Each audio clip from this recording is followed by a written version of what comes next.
A damp evening. You stand at the edge of their words, listening to silence where loyalty used to echo. The betrayal is not in the lie itself, but in the vacancy that follows. You notice, for the first time, how your reaction was the currency of their power. When you finally close your mouth, they stumble in the dark, questioning their own authority. That split second of silence is the chasm where your worth was reborn. You remember the nights spent chasing their approval, the phantom tremor in your voice when their mood shifted. They reshaped your identity with every slight, every withheld compliment, until your own reflection looked back at you with hollow eyes. In that moment of inner exile, you sensed a paradox. The very act of walking away became not an escape, but a strategic deployment of influence. They taught you submission, like an art form, how to beg for scraps of attention, how to apologize for breathing too loudly. But the real power lies in restraint. When the leash tightens, you learn to step back. You learn that absence is the deadliest weapon in a battlefield of emotions. You learn that a man who cannot be moved does not need to move others. Here, in the ruins of your old dependence, you confront the truth. Strength is not in clinging, but in conceding the stage. You become both actor and director, controlling the narrative by refusing to perform. Watch how they flinch when the spotlight shifts. Witness how their confidence wobbles when your silence becomes a mirror, reflecting their own insecurity. If you've ever felt that cold knot in your chest, the recognition that you're more valuable than the reactions you crave, then subscribe and share your silence in the comments. Let this be the threshold where you stop reacting and start commanding. They sent the message at dawn, a string of hollow affirmations that sounded like promises but carried the weight of a bullet. You watched the "I care" fall apart in your hands, like dust slipping through fingers that have forgotten how to hold. There was no apology, only the ritual of words designed to keep you tethered. You listened until the noise became unbearable, and then you simply didn't reply.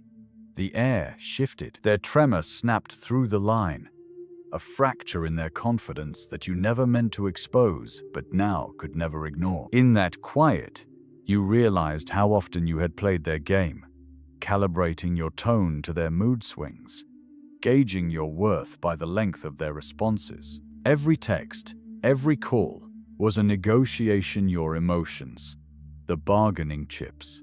But when you step off the board, they seek you out in confusion, hunting for the familiar checkmate. You see the panic bloom behind their surface calm.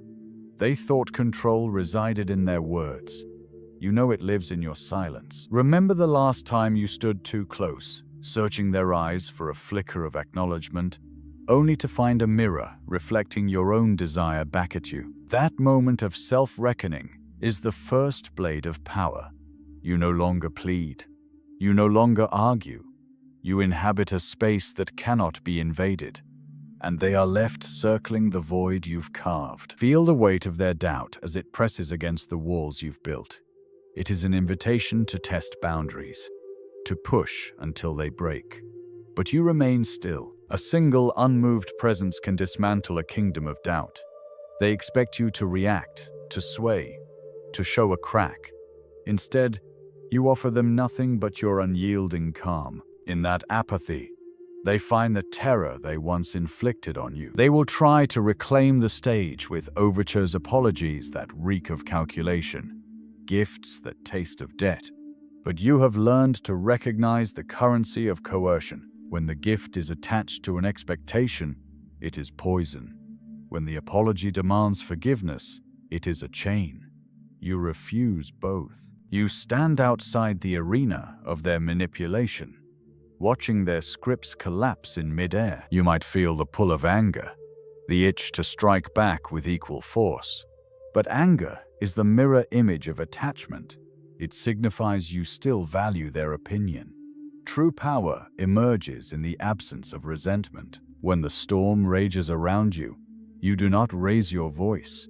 You become the I, unmoved, unseen, unshaken. They shout, you observe.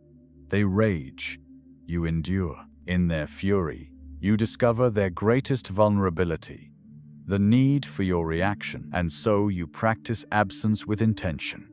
You skip the calls that poison your nights. You delete the messages that poison your mornings. In every vanished trace, a lesson is written. You decide where your presence counts, and they learn to fear the distance you create more than any confrontation you might incite. Because distance is irreversible. It is an abyss that not even regret can fill. This is not revenge, for vengeance thrives on engagement. This is strategic withdrawal. You reveal the shape of your strength by the contours of your absence. You give no explanation, no defense, no justification. You simply step away, and in that act you speak volumes.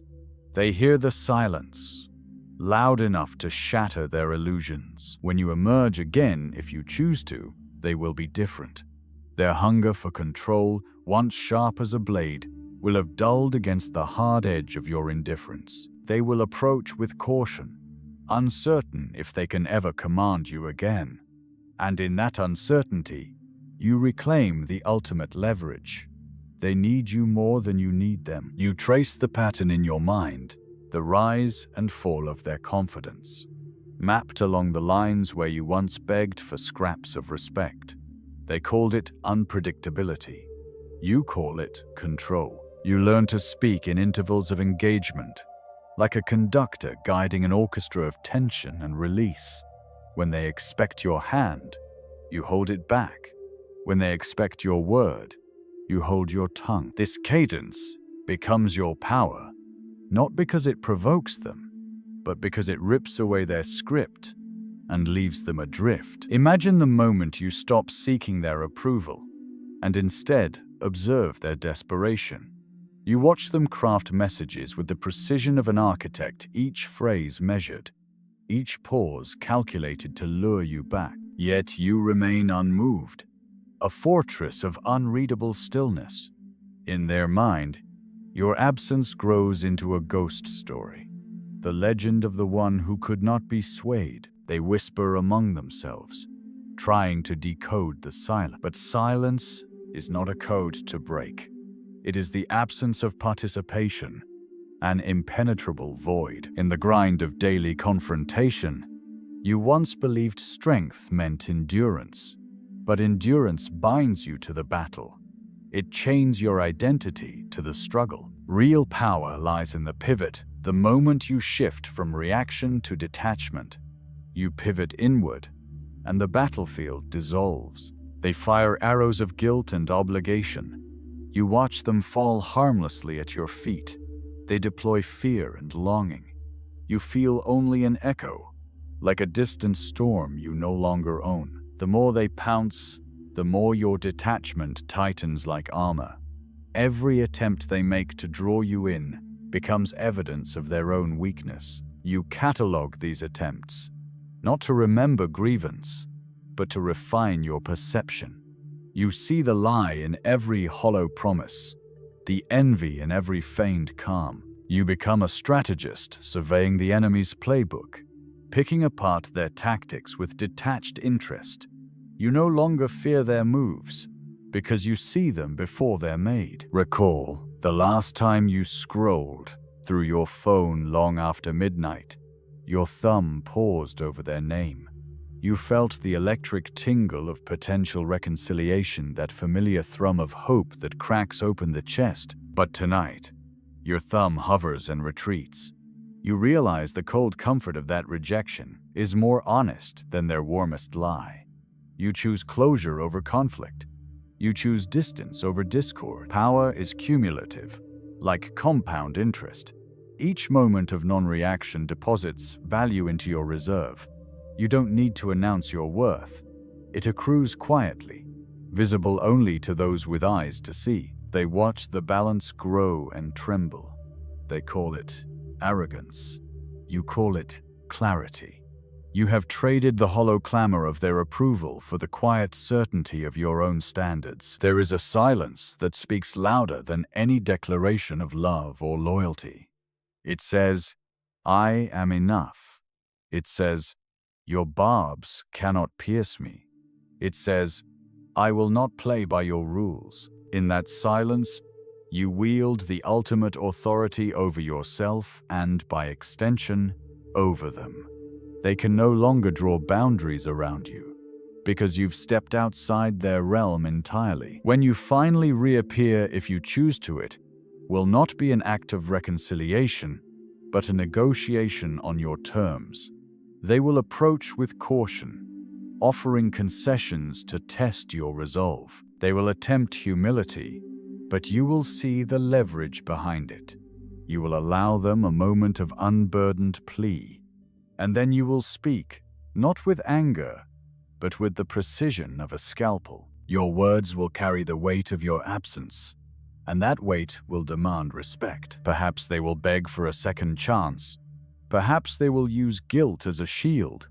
But you have seen behind every mask. You know that every mask, when removed, reveals the same vulnerability, the fear of abandonment. They fear the freedom they once gave you, and in that fear, you find your leverage. You tip the scales not by surrendering, but by standing apart, inviolate. This is not cruelty. It is sovereignty. It is not petty vengeance. It is strategic detachment. You have learned that the most potent statement you can make is the one you refuse to utter. You have mastered the art of orchestrating your own absence, transforming it into a presence they cannot ignore. In this mastery, you become not just unshakable, but irresistible, because your indifference demands engagement. You trace the arc of every failed entreaty they launched in your direction and see the pattern. Desperation disguised as dignity, calculation masquerading as care. Each gesture they offer now is less a gift and more a probing question: will you still bend? You respond not with an answer, but with calibrated absence. They flinch at the question they never meant to ask. Do I matter to you at all? In that question lies your power. You are no longer collateral. You are the variable they cannot solve for. In the crucible of this withdrawal, you learn to savor your own company. The silence you cultivate is not loneliness. It is autonomy. You occupy your own mind without interference, mapping your moods, your value, your needs without their commentary. When you glance at your reflection now, you see someone who does not require validation, someone whose worth is not up for negotiation. That mirror becomes a battlefield where you hold all the high ground. They will test the borders you've drawn like a tide seeking every crack in the dam. They'll send messages at odd hours, contrite and cunning, hoping exhaustion will erode your resolve. But exhaustion is their ally, not yours. You replenish your boundaries with intention, a walk in the cool air, a stare into the empty horizon, a moment where no one can speak your name. There, in that neutral zone, you reconstruct your center of gravity, far from the gravity of their influence. Recall the last impulse that made your pulse race: the urge to respond, to explain, to break. Remember how that impulse felt like a chain tightening around your wrist. Now, each moment you resist that chain, you forge a link of steel. You build your fortress one refusal at a time, and they watch, frantic, as the walls rise higher, as the moat deepens. Their fear infects them more than any plea ever could. In this theater of control, they believe volume equals victory shouts of guilt, speeches of regret, cascades of promises. But you have learned a different language, the dialect of indifference. You speak it in restrained breaths, in measured movements, in the decision not to answer. It unnerves them more than any lecture, cuts deeper than insult insult, because indifference is not an action, it is a verdict rendered without ceremony. They will reach a tipping point where they doubt their own sincerity. Do I even mean this? They wonder. As they retype apologies they no longer believe. That moment of self-doubt is your ultimate conquest. You never needed to forgive. You only needed to withhold the invitation. You never needed to teach them respect. You needed only to refuse disrespect. Their shame is no gift to you. It is collateral you leave behind. Feel the echo of that shame, a tremor running through their world. You have reprogrammed the emotional circuitry of the relationship without a word, by becoming the ghost in their machine. And now, every time they feel the absence you engineered, they will remember you not as someone they lost, but as the architect of their unease. That is the mark you leave, a silence that resonates, a presence they cannot reclaim. This is mastery of walking away not as an act of surrender, but as the final move in a game they never realized they were playing. You have shifted the axis of power simply by withdrawing from the axis of their drama. Your worth is no longer tied to their reactions. It exists independently, like a city they can see on the horizon, but never enter again. When you choose to step back into their orbit, it will be on your terms alone.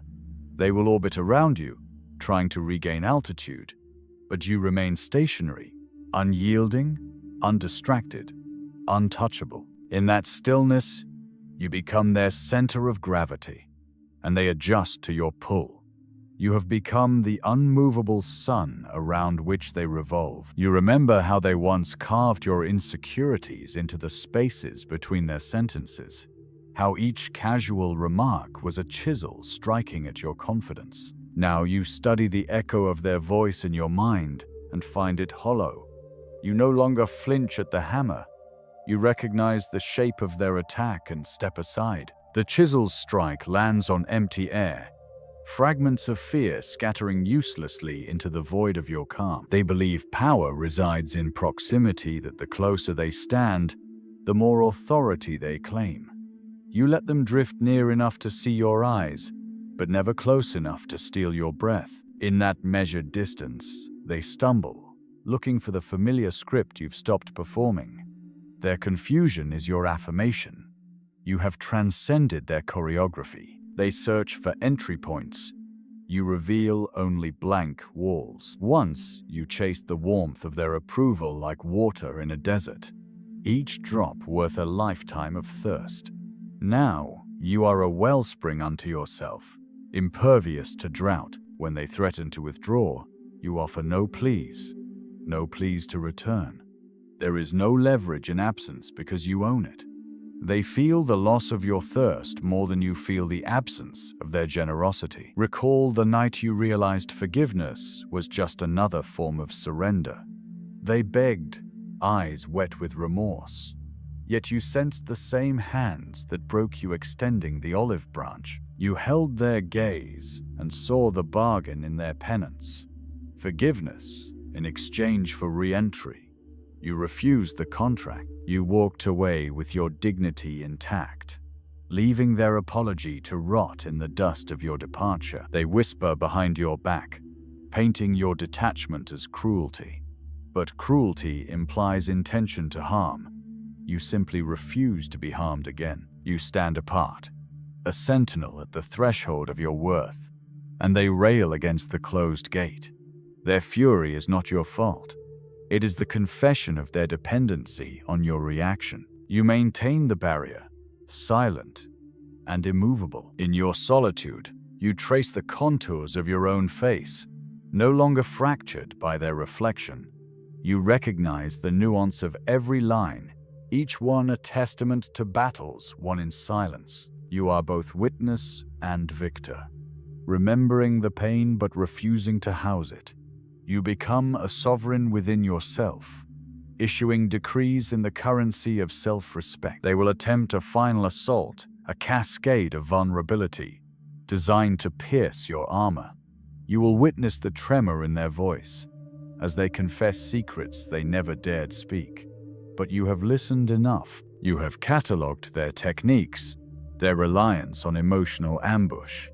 You greet their confession with polite stillness, absorbing nothing. Their secrets become echoes in an empty chamber, powerless to wound. Feel the tightening of your own spine as you decide which invitations merit a response. Every message they send becomes a test. Do you value their plea, or do you preserve the sanctuary you've built? You learn to cherish the moments you do not reply, for in them your power accrues. Each unread message is a stone laid in the fortress of your detachment. They may claim they miss you. You know the word miss is hollow when coupled with past betrayal. You allow miss to echo unanswered in their chest. You let their longing turn inward, sharpening their own sense of loss. You do not rub salt in the wound. You simply leave it to fester in their conscience. You have no need to inflict pain. Absence is sufficient. In the theater of your restraint, every moment of non-reaction is a performance of dominance. You have walked away not because you fled, but because you chose to stand on higher ground. You shifted the coordinates of the relationship, elevating yourself above their reach. In the stillness, you exist as their gravity inescapable, essential, immutable. In the stillness, you discover the final truth. Power is never seized in the clash, but claimed in the withdrawal. You have rehearsed this act of departure so often that it has become your signature move, an unspoken decree that you will not be bargained with, bargained toward, or bargained back. You see now that every relationship, every entanglement, is a ledger of emotional debt. You erase the ledger by refusing to participate, and in that erasure you become insolvent to their manipulation. There is no reconciliation awaiting beyond this quiet boundary. Only the echo of your absence reverberating through their regrets. The moment you walked away, you shifted the entire battlefield into a dimension they cannot enter, where your value is neither up for debate nor subject to fluctuation. You are an island of sovereignty, untouched by the tides of their opinion. This mastery of walking away is not a tactic to be wielded once, but a state of mind to be embodied forever. Power, you realize, is inertia.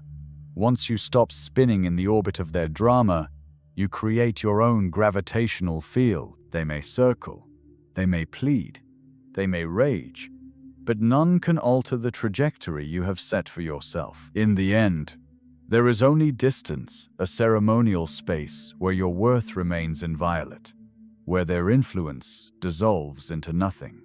Here lies your final dominion, forged in silence and sealed by absence.